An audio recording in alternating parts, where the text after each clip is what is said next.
we go into these, gay clubs or bars, discotheques, whatever, and they're like our sanctuary spaces. They're the spots that we're supposed to be free. And yet, so many of us go in there and we get touched without consent.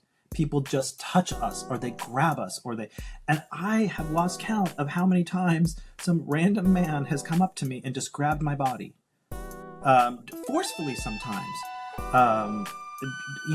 It's their way of flirting. It's like, fuck you, do not touch me. Like, don't touch my body. Don't do those things. Ask me if you're gonna touch me, please. At least say hello or ask me or something like that.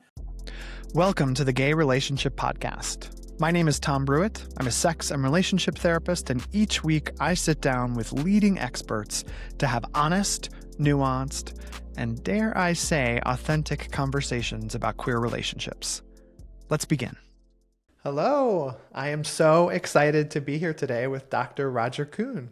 So I've known Roger for a while. We were just talking before we started the recording that we felt like one of the last times we connected, we were baby therapists, and now we've been, expanding in lots of different ways. And I'm going to give your bio in a minute, Roger, but I'm just so excited to be here and have this conversation with you today. Well, thank you so much. I use this term called yelder, where it's like, I'm no longer a youth, though I'm not quite an elder. Yelder. So like I'm a yelder therapist, and maybe yelder in general in life, but it's so great to be here. Thank you so much for the invitation. Yeah, thank you so much for being here.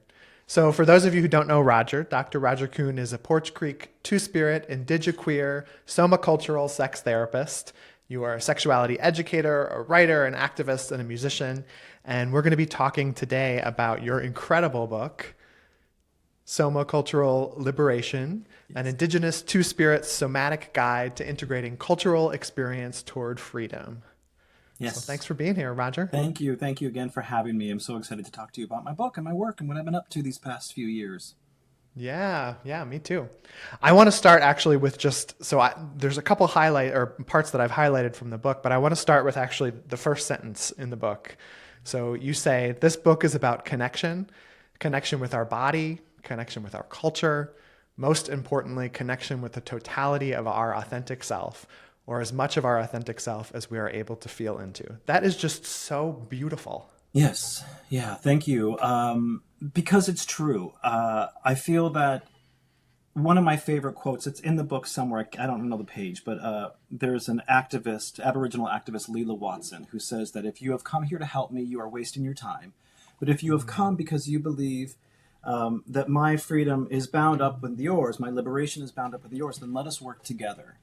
And I feel like it's so important that we individually need to connect to ourselves. It's a book about connection with the self, and it's also, how do I connect with you? How do I connect with anybody that's listening or watching this? How do I understand people in a way that makes sense, the way that I view the world? The only way I know how to view the world is through my own identity, right? And I feel the same way for you. Like, you can only see the world through the way in which you see yourself. It doesn't mean I can't understand you. It just means that I need to connect to myself to have a full understanding of who I am, what I'm capable of, what I've been through, what my ancestors have been through that brought me to this point in my life. So let us connect with the totality of who we are and all of those lived experiences. That's so beautiful. And especially in the times that we're living in, I think it can be so difficult to stay connected with your body and with your culture and with your ancestors, with everything that's happening in the world. How are you doing that? How are you managing that? Well, I think various ways. I think, one, I'm relatively, I want to say, disconnected from my family, not in like that kind of way. I mean, meaning by distance, only by distance, because I live in California, right? And my family lives in Alabama, and my father's family is scattered about as well. I grew up in North Dakota, but then I left when I was, in my teen years. I went to New York, and then eventually settled in California. So connecting back to land has been integral to me. Alabama's interesting. My reservation's in Alabama.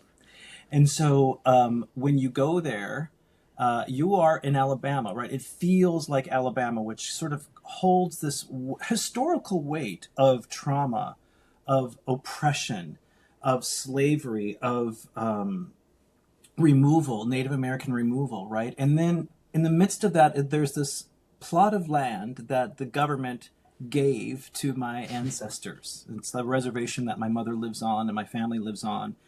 And when I go there, it's a reminder that before there was the political landscape of Alabama or the political landscape of the United States, my ancestors roamed there. That was our home, that was our territory.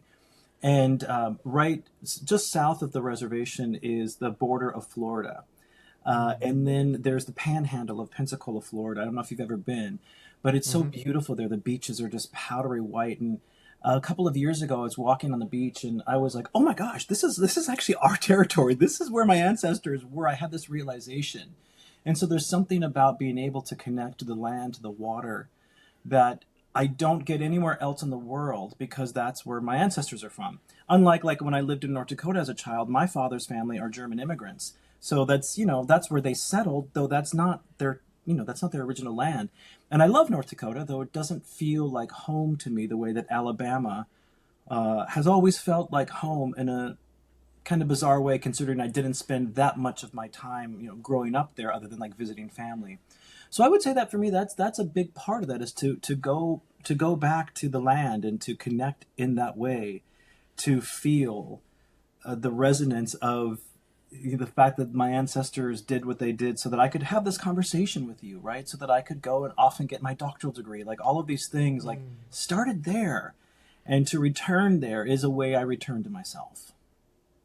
That's so beautiful. I got chills as you were talking about that, because I think in some ways, and this is just what's been beaten into us since we were in elementary school, right? There's so many parts of our history as a landmass that are erased, and continue to be erased today.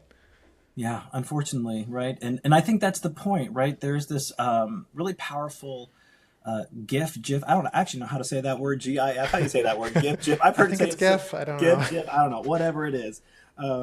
You'd think we'd know after all these years, but I feel like I keep hearing people say it differently. Anywho, there's this, I'm going to call it a GIF. There's a GIF that I've seen, and I use it in a lot of my presentations when I do talks, where you can see how the United States began to form. And it began to form because what they called at the time Indian land, or Indian territory, right? That's the government word for us. It began to shrink. And you'll begin to see like how it just shrinks. And then there are these little specks that pop up on that map that represent like these little specks of reservation land. And how from like where things started to where things are now, and just to know like there's just these little specks of land that represent indigeneity that's left, because the point of colonialism is expansion. The point of it is assimilation, right? There's this way in which I make this joke quite frequently. I'm very serious about it. However, it's a joke that, I speak white fluently because I have to, even though I do have a white father, but, I've always identified as indigenous first, but I speak it fluently the same way that you speak heterosexuality fluently, the same way that Beautiful. I speak heterosexuality fluently, even though those may not be our languages. It's the language of survival. And so if I don't know how to speak straight fluently, if I don't know how to speak white fluently, what's going to happen to me? How, assimilation is one of these tools that it's a tool of survival, but it's also a tool of oppression. So to kind of borrow that word from a moment ago before we jumped on the call about balance, right? Like, how do I balance myself with the heaviness of, if I don't assimilate, I'll continue to be mocked, I'll continue to be ridiculed, people will come for me, sometimes physically, but definitely verbally, emotionally, mentally, spiritually, and still hold what is true to my understanding of my belonging in the world, to that connection with myself, to the totality of my experience. And part of that is to say, like, I live in the state of constantly figuring out, what does that balance mean, right? Bubble of the Bay Area. It's a beautiful bubble in the Bay Area. The bubble of my reservation, a beautiful bubble that I feel comfortable there. Outside of that, though, I feel like I am always in a state of hypervigilance. Like, are you going to hurt me? Are you going to say something to me? Are you going to wonder if I belong? And that is just something I've sat with for the majority of my life. where, people, I feel sometimes look at me and they want to know, like, what are you? Who are you? You don't quite look like me, but there's a way you kind of do. Um, and that's exhausting. It's an exhausting way to be in the world. And so part of my work, I think, is to unravel that within myself so I can help others unravel that within themselves. Wow, I mean, you're talking about a huge burden that, I think a lot of people with different intersecting identities carry. And Yes. we don't talk often enough, I think, in the queer and gay spaces about that. And Yeah. you share so much personally in this book. I wonder Yes. what it was like for you to share all of those personal stories and kind of give us the experience of going along the journey with you. I've been a songwriter for many, many years, and I always like when it comes to being a writer, I always think of myself as a songwriter first. And I think you can write songs that, to me, I'm like, oh, that's so personal. Though as a song, like if you listen to a song of mine, it can become personal for you because there's not so much detail in it where you could kind of make the story your own. And I think that's the sign of a great songwriter. I think, and I'm not calling myself a great songwriter. If you want to call me one, that's fine. However, You are a great thank songwriter. you. What I'm saying is that, like, a great song tells a story the same way that, like, a great novel tells a story that we can kind of see ourselves in and adapt to in that particular way. Whereas in this book, I'm not writing, like the personal anecdotes are mine. They're an invitation for you as the reader to, or listener, because I also do the audiobook as well. I narrate the audiobook.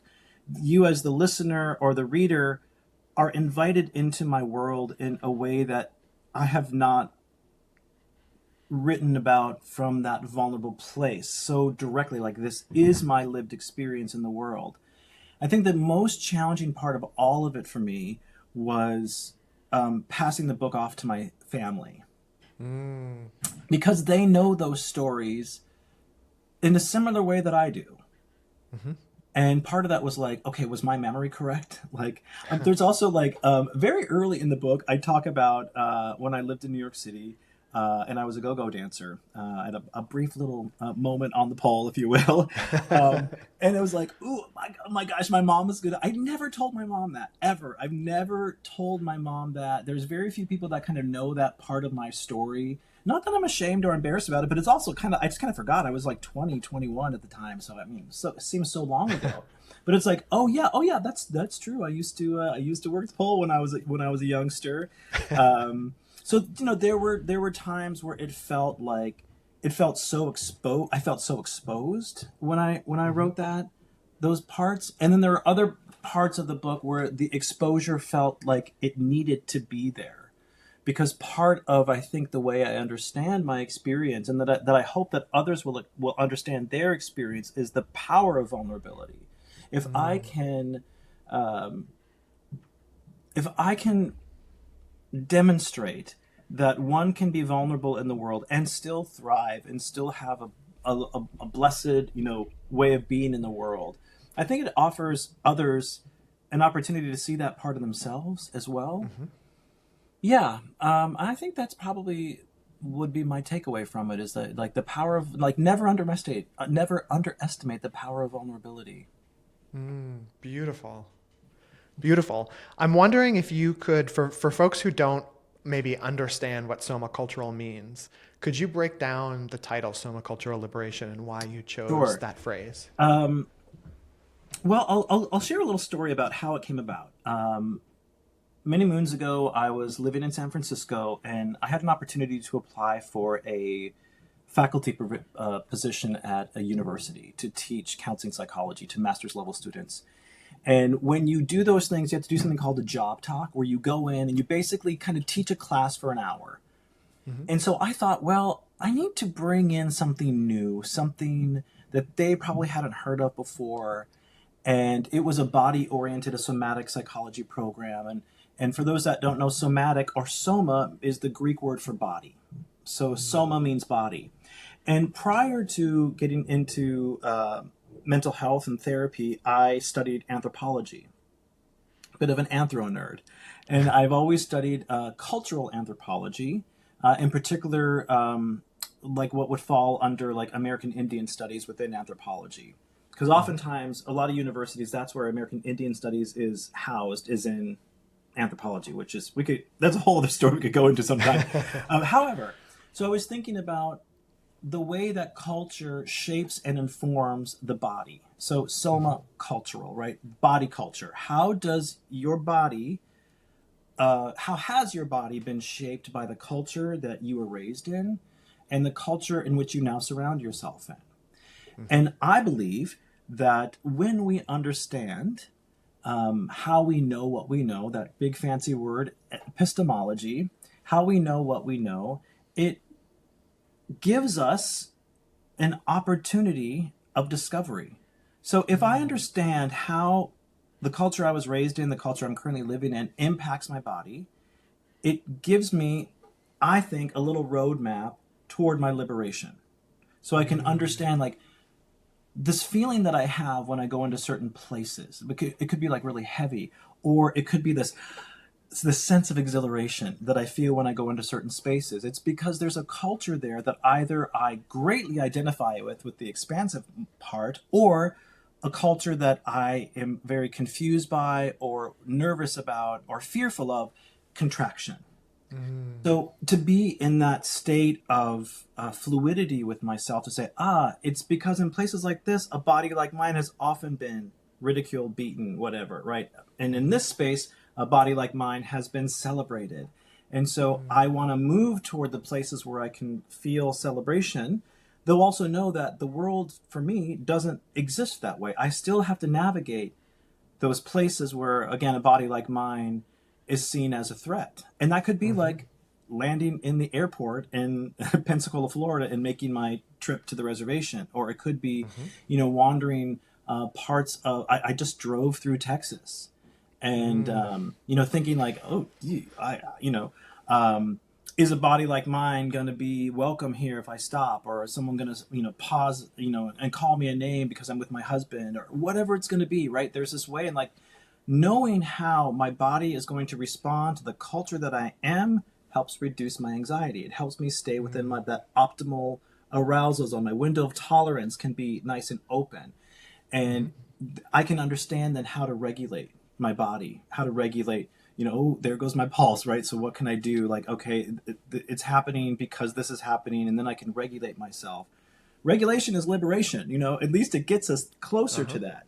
I do not know if anyone that I've met has ever experienced liberation. I don't know that it's fully possible, but I do believe that there are steps that we can take to get us there. And my work around the body and culture is just one avenue that we can, traverse that, along with all other kinds of modalities, whether that be great sex, or whether that be like prayer, religion, music, friendship, community. It's all a part of it. I don't see my work as being this singular focus, right? Like, that's why this is a book about connection, right? It's like also connecting with all those other things in the world that are so cool. So that's what the book is about. That's what Somacultural Liberation is about. The way culture shapes and informs our bodily experiences. Yes. I think it's something, I do a lot of work with relationship clients and people who are in relationship. And I'm wondering, how do you think these concepts apply to gay and queer relationships? If we're not able to connect to our body, how does that impact how we relate to others? Well, when I was studying sex therapy, I worked with Doug Braun Harvey, who works with, and I know you know Michael as well, who worked with the OCSB, Out of Control Sexual Behavior Framework. And I adore Doug. And Doug and I had conversations when he was my clinical supervisor around culture, right? Like, well, what's the cultural influence of someone who is struggling with these kinds of behaviors, right? Like, what's going on from a cultural perspective? And I think that there's this way that I've never fully identified with the term gay. It's the term I use because it's the term I think most people understand, though I never really, I never really wanted to kind of like pinpoint my sexuality. Now, people will look at me and go, "Oh, well, you're gay. You're married to a man, right?" And I go, "Well, yeah. I mean, that's true." And to be gay, though, always felt like to me like there was this cultural thing attached to it, which I did not identify with, which could have been like, a partier or someone that was just like into, loose sex or that did drugs and I don't know. This like I've never been like a circuit party queen. Like I've never been to a circuit party in my life. And there's a lot of things about like mainstream gay culture that I just never really resonated with that much. So could I challenge myself to say that though there is no gay culture? I mean, there's we could say like there's a mainstream gay culture, though that belongs to who? It doesn't belong to me. It doesn't belong to when I say a body like mine, what I refer to often is like, like someone that's living in a non-white body. Someone that's living in a non-cis body or a non-hetero body. And so, yeah, I mean, I think that there's a way that also sometimes in that assimilation that we spoke about earlier, like there's a way that I think queer people, gay people assimilate to what they see is the mainstream dominant culture and then struggle with it because it's not actually who they are. And so they think they have to be having all kinds of sex with all kinds of random people at all kinds of random times, or they think they have to try substances or substance could be alcohol. It could be something something even more extreme because that's the only way their body will allow them to have sex, is if they get so messed up in their head or they have to just black out in order for them to have sex. And I just go, whoa, whoa, whoa! There are so many other ways to experience pleasure in your body that don't have to do with any of those forms of disconnection. And so I think that my work hopefully can inspire folks who identify as Two-Spirit, if they identify as anywhere along the LGBTQIA plus spectrum in any kind of way, to recognize that culture is that macro, but culture is also micro, and culture is also individual.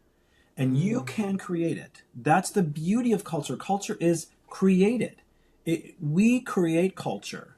You're creating culture by the work that you're doing, by doing this podcast, right? That's a form of culture that you're creating. And so to let folks know that you have choice in how you respond. And if the culture that you're a part of is not working for you, find one that is. And I think that when we give our clients choice, when we say, you have choice of how you respond to this, you have choice whether or not you do this behavior again, and let them really understand that. Let them be with those parts of themselves that go, but if I don't assimilate to that thing, that what's going to happen to me? Be with that discomfort. Learn how to be with the uncertainty and forge a new path for yourself. That's where you'll find liberation. Not by doing the same shit you keep doing over and over again, which doesn't work, right? It's by challenging yourself to say, this makes me uncomfortable to take this new path, and I'm still going to do it. That's when we see growth. I love that message. And I think a lot of people are going to resonate with that, because I see so many comments and people are always telling me that they don't feel like they fit into gay culture, or, there's certain aspects of being gay or queer that they don't resonate with. And so I think what you're encouraging people to do is redefine what culture is and create your own culture. Most definitely. I need to close my blind, invitation. Tom. The sun is coming in, and I got to close my blind so that I'm not like...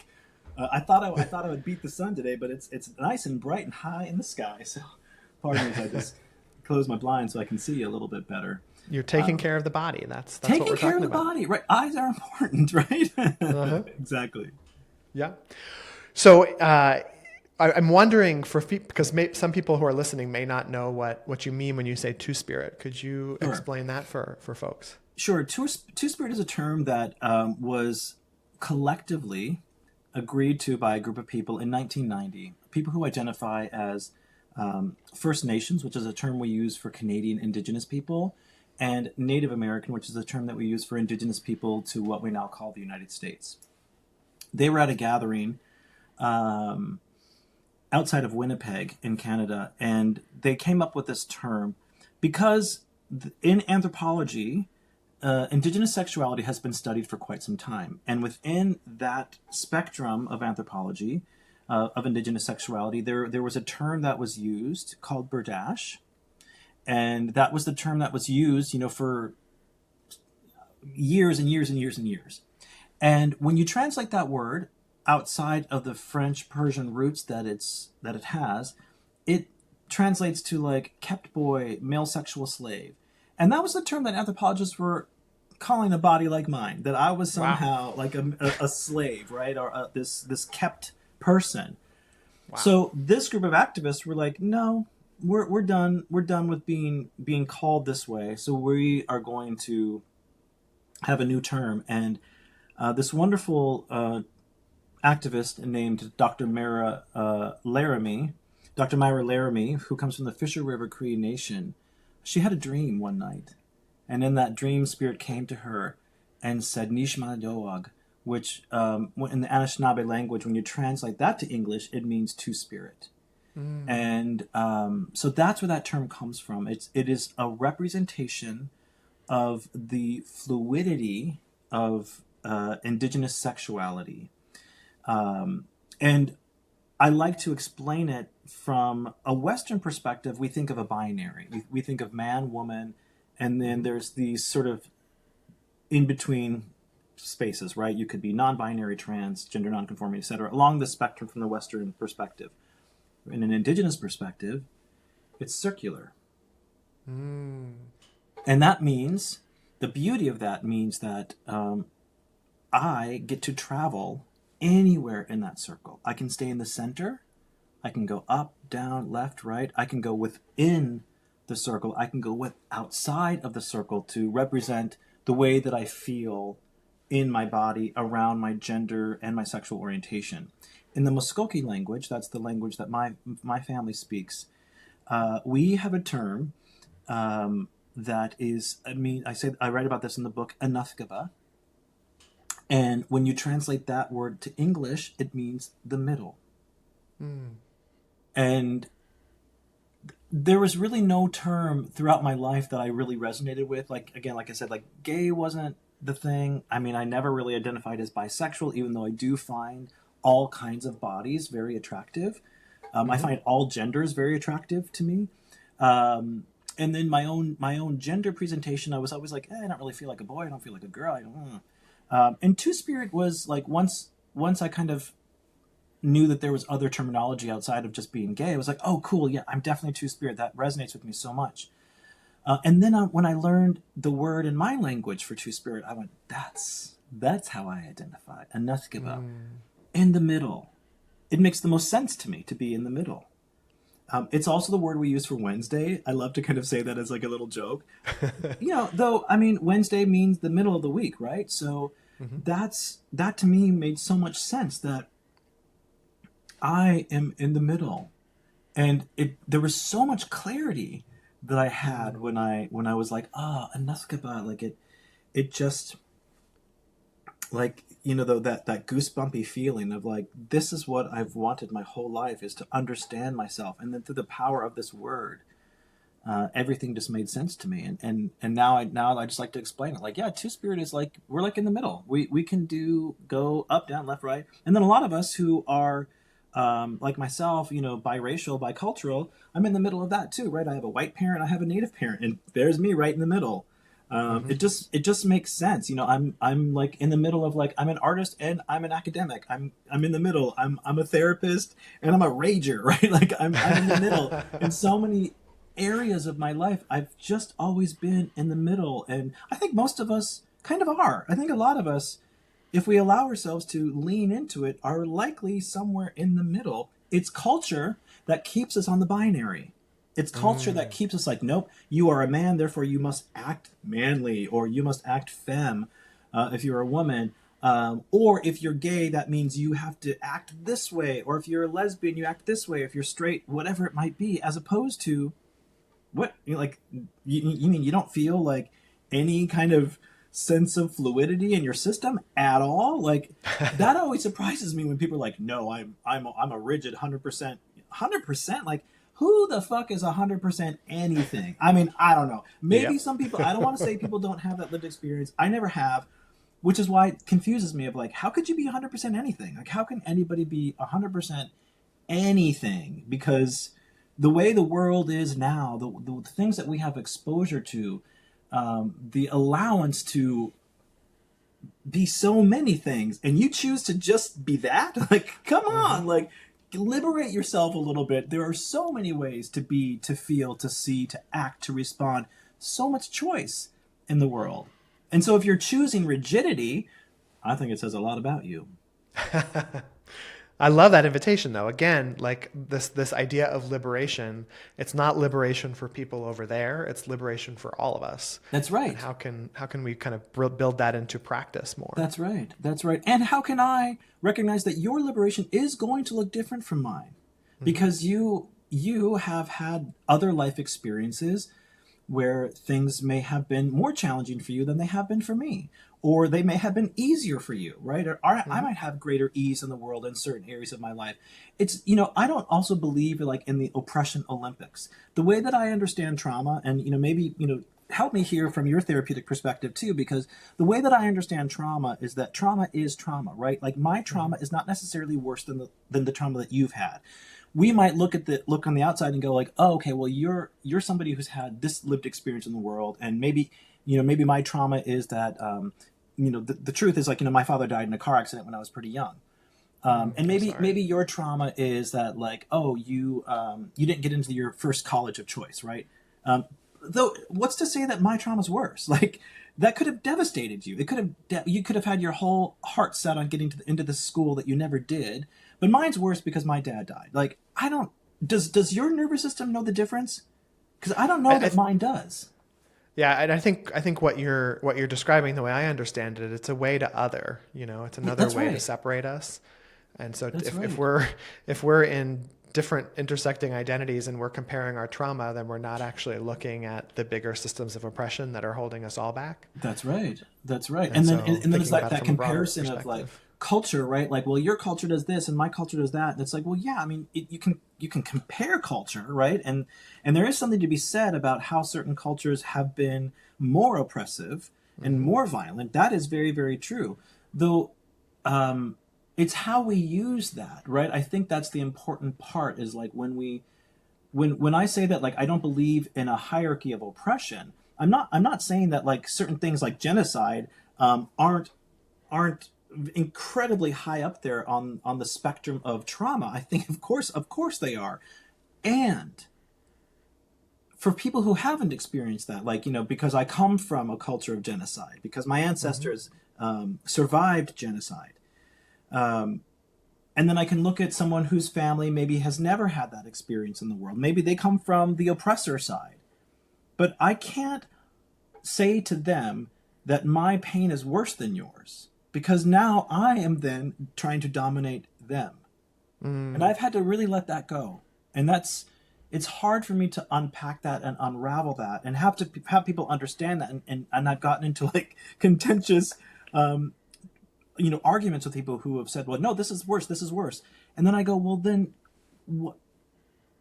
Yes, culturally we can say it's worse, but what I'm talking about is the way the nervous system responds to it. Like, I genuinely do not know enough about how the nervous system is oriented to be able to say that the nervous system knows how to respond to this trauma versus this trauma. I think it just responds to trauma. That's all it knows how to do. It knows how to keep us alive the best way that it can. And so I have to look at someone else's culture that may have been not as violent as mine and look at their nervous system and go, and your nervous system can still be as fucked up as mine is, even though you haven't gone through the things that I've gone through, or your ancestors didn't go through the things that my ancestors went through. But your nervous system may not know the difference. And that is what I'm hoping people understand about my work, is that I'm trying to understand nervous system regulation and like that kind of big picture, to say that in the totality of our human experience, we are all surviving in an incredibly traumatic way. I mean, what we've witnessed over the past couple of weeks is no different than what some of us have been witnessing for hundreds of years.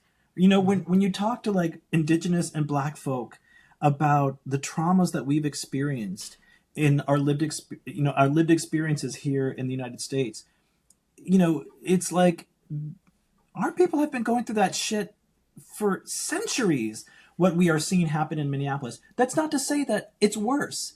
What we see in Minneapolis right now is rage inducing. It is terrible. And I can't, like, there's a part of me that I try to like stay off of social media as much as I can, and I get hooked on it. And then to see like people like getting shot and murdered, it's just, I don't know what to do, right? I really don't, other than like speak out the only way that I can, or as a therapist, like hold space for my clients to come in and say, Raj, I am devastated. And I think what's so interesting about therapy right now is that, like, how do I hold my devastation while holding yours? Like as a therapist, right? Like my clients who come in, how do I hold my rage and hold theirs? Because, you know, therapy is not about me. Though I might be feeling the same thing that they're feeling. And I feel so much, and I feel a lot of the time. And I don't want to stay off social media because, like, then what? Then I'm not going to know what's happening. Then I'm not going to have access to, you know, then I can sort of like what I read about in the book, like cash a privilege check and just be like, well, I'm tuning out for this week. This is not the time for me to tune out. Maybe I take it in micro doses, but it's not the time to tune out, because that I feel like is worse for my system when I don't know what's going on, when I'm uninformed. And yeah, I just sit with that so much. But that's the reality, is that like that's all I've ever known. That is all I've ever known my entire life, is fucking trauma. And whether it's personal or like systemic, or, you know, I mean, a reservation is a reservation for a reason, right? Like they're not these like, you know, like as I said, like I feel very empowered when I'm there, but that reservation exists because my ancestors were brutalized, murdered, raped, genocided. You know, like that's what a reservation is. And so like it's just that lived experience that I have that I think writing this book helped me kind of get a lot of that stuff out of my system. Because I think, you know, most people when they meet me, or when they think about me, at least I hope they do, they always think, oh, Roger's so happy, you're like such a like a, you know, an approachable human being. And it's like, of course I am. Because that's a choice. That's the choice that I make, is to go to the light. Always go to the light, because what I know is just a sea of darkness. And I think so many of us, we just know that sea of darkness and we fall into it, and then you can't get out of it. And I'm not out of it myself, but I know at least there's a light over there, and I'm going to choose, power of choice again, I'm going to choose to go toward it, because it makes me feel more fulfilled. It makes me feel happier. It makes me feel more settled, more regulated. And so I choose the light always. I mean, I love what you're saying there. It's like an act of resistance, choosing the joy. And, of course. You know, I think I'm reflecting a little bit on what you've been sharing, and it's almost like I agree that we can't sort of compare trauma, but I do think there's probably something to be said about trauma stacking. And, sure, you know, yes. As a white cis gay man, there's going to be certain experiences I've never had, and I can imagine what they would be like, but it's not the same as living through them.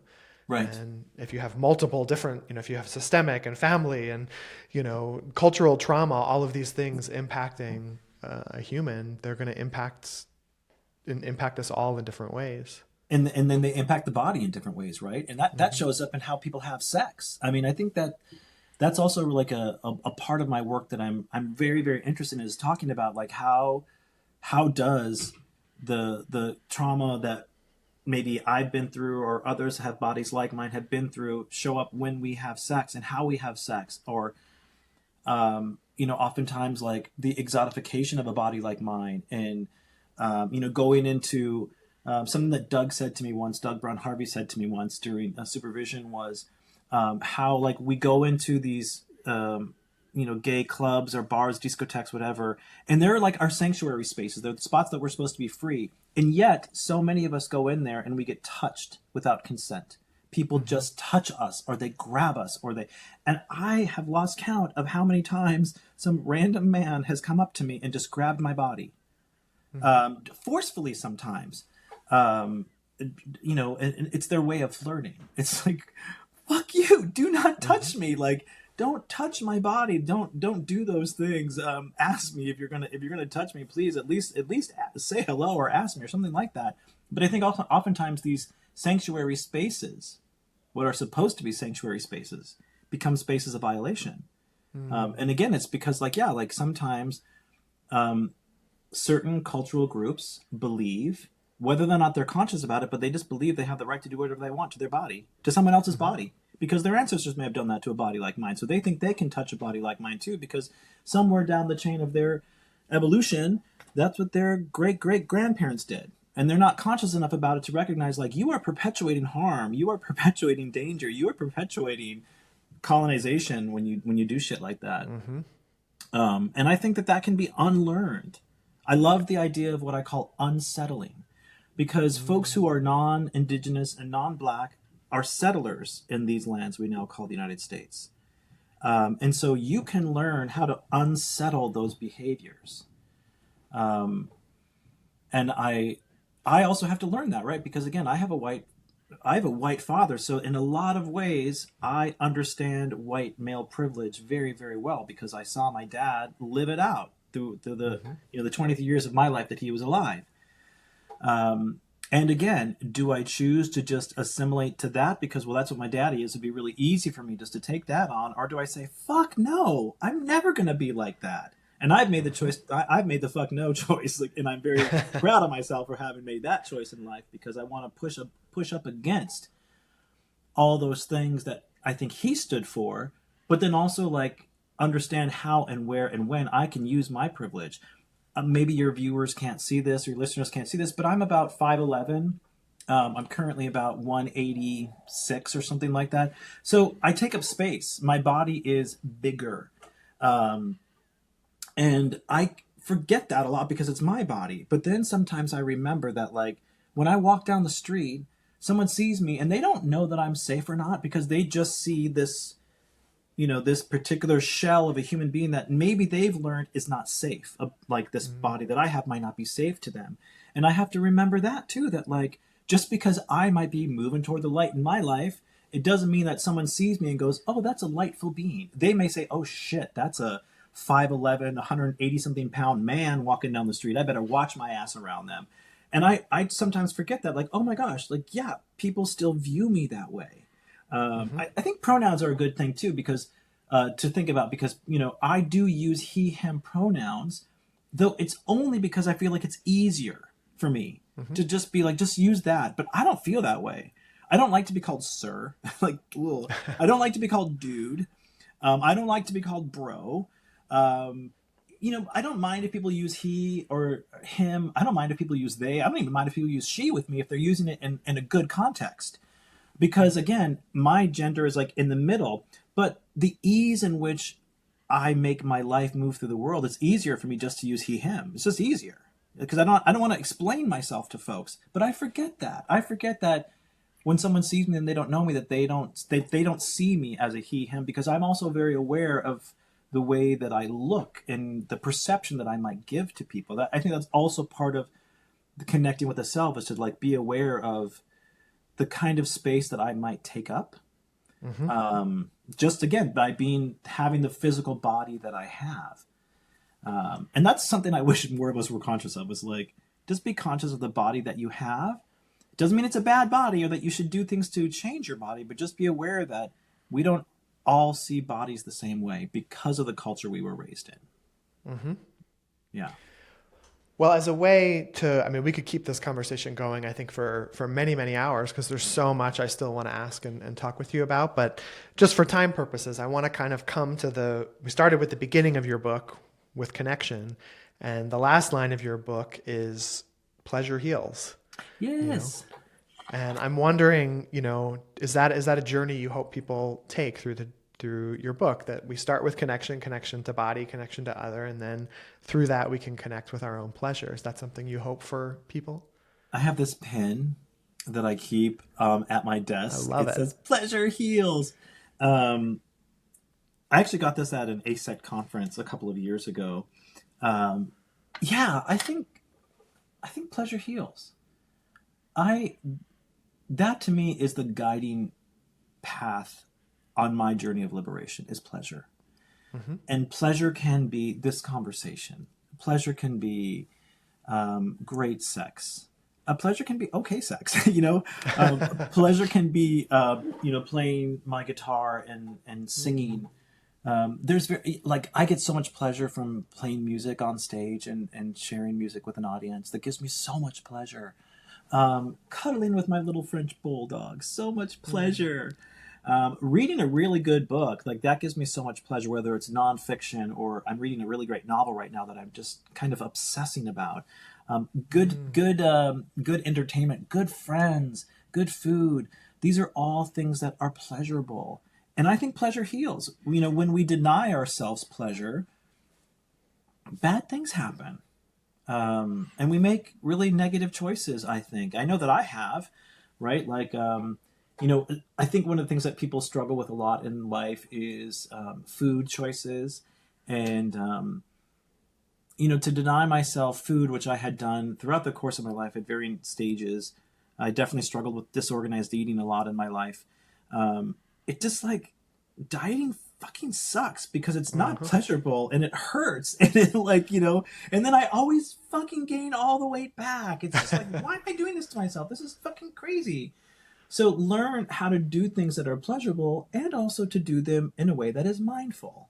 I don't like Mm-hmm. to say it like in moderation because it's sort of like, well, to whom? Moderation to Yeah. whom? Can I be mindful about the way that I approach things that are pleasurable that also might be edgy?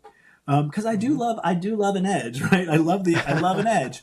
Though, can I be mindful about where I am dancing along the edge, so that I don't fall into the excessive usage of certain things? And by things I just mean I think you know the same way that um, someone can get bogged down in like depression and that can become they can become sort of out of their experience by anxiety or depression. I think like an excess of joy is also like an area that I'm really interested in around like, well, I don't mean to say that I can't have too much joy, I can't have too much pleasure.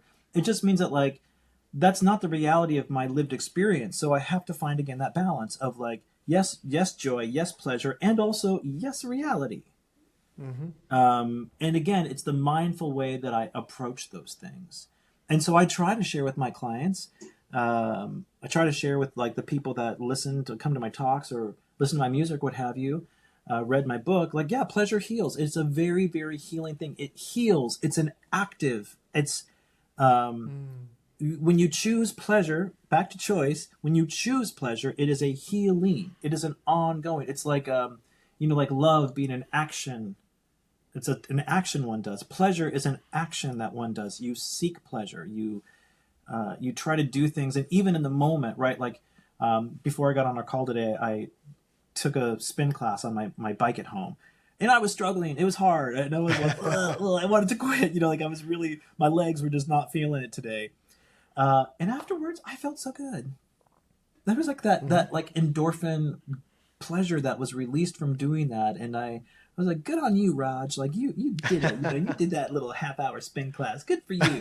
It's those little bits of pleasure that help keep me balanced in this fucking chaos that we are surviving in right now. Mm-hmm. And it's important, I think, that there are those of us. When I think about like how we are all needed in the movement of resistance, all of Mm-hmm. us are needed. From those that are on the front lines, which I used to do when I was younger, to those of us that are holding the clinical work for people who are on the front lines or who are doing that work, to the folks who are organizing food drives, to the folks who are organizing dance parties, to the folks who are organizing joy. Mm.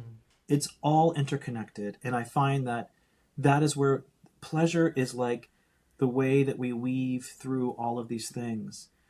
Because liberation is very dangerous. The idea of liberation is dangerous. We have literally seen that multiple times on our screens over the past couple of weeks. So we have to find a way to recognize that even though liberation is dangerous, there is no greater pleasure in life than liberation. I think that is a beautiful place to stop. I hope people take that message, and I'll put it in the show notes, but if people want to connect with you and learn more about your work, how can they do that? Well, I'm on the socials, on Instagram, I'm on Facebook. Also, I have a couple of different websites. RogerKuhn.com is my more like music-oriented website.